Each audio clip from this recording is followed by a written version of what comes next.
Assalamualaikum warahmatullahi wabarakatuh. Saya Suraya Makfiroh dari kelas 9 Putri akan menjelaskan pelajaran ilmu pengetahuan alam dengan materi alat reproduksi manusia.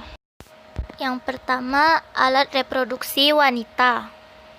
Alat reproduksi wanita terdiri dari tuba falopi, uterus, myometrium, endotrium, perimetrium, utroids, vagina, external os, cervix, internal os, ovarium, dan fundus of uterus. Fungsi-fungsinya yaitu 1. Tuba falopi. Fungsinya yaitu sebagai jalur sel telur untuk bergerak dari ovarium ke rahim. 2. Uterus berfungsi sebagai tempat berkembang biaknya janin selama masa kehamilan. 3. Myometrium berfungsi untuk kontraksi dan relaksa rahim. 4. Endometrium berfungsi sebagai tempat embrio berimplantasi dan berkembang menjadi bayi. Selain itu juga berfungsi sebagai dinding yang akan menebal selama masa menstruasi. 5. Perimetrium berfungsi sebagai pelindung rahim. 6. Introitus berfungsi sebagai tempat keluarnya urin. 7. Vagina berfungsi sebagai saluran persalinan, tempat masuknya sperma hingga keluarnya darah. 8. External os berfungsi sebagai tempat dihasilkannya sel telur.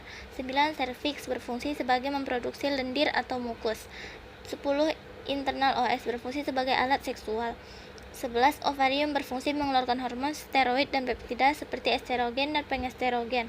12. Fundus of uterus berfungsi untuk menentukan umur kehamilan. 2. Alat reproduksi pria. Sistem reproduksi pria terdiri dari kantung kemih, vas deferens, penis, saluran uretra, testis scortum, epididymis, kelenjar Cooper, kelenjar prostat, dan vesikula seminalis.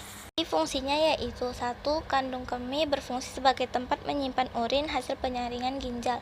2. Vas deferens berfungsi untuk mengangkut sperma dari epididymis menuju kantung sperma. 3.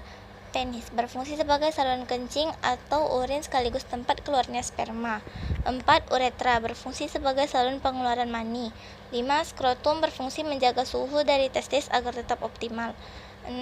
Testis berfungsi untuk memproduksi sperma. 7. Epididymis berfungsi sebagai tempat penyimpanan sperma. 8.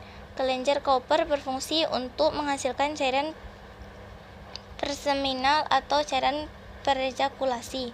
9. Kelenjar prostat berfungsi mengeluarkan cairan yang melindungi dan menutrisi sperma. 10. Vesikula seminalis berfungsi menghasilkan air mani yang bersifat lebih lengket. Sekian materi yang dapat saya sampaikan, lebih dan kurang saya mohon maaf. Wassalamualaikum warahmatullahi wabarakatuh.